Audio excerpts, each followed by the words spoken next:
সূরা ইখলাস কখন পাঠ করলে সাথে সাথে ফলাফল পাবেন ভালো করে বুঝেন।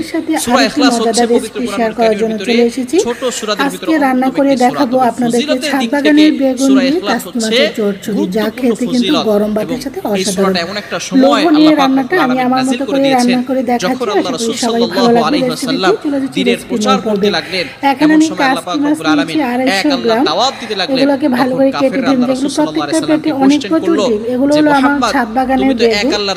আজকে ফ্রেশ বেগুন দিয়ে কোনো রকম মেডিসিন ছাড়া লোভনীয় রান্নাটা করব। তারা আমাদের সমস্যার সমাধান করতে পারে না, তুমি যে আল্লাহর দাওয়াত দাও সেই আল্লাহ কয়জন এবং সেই আল্লাহর সন্তান আছে কিনা।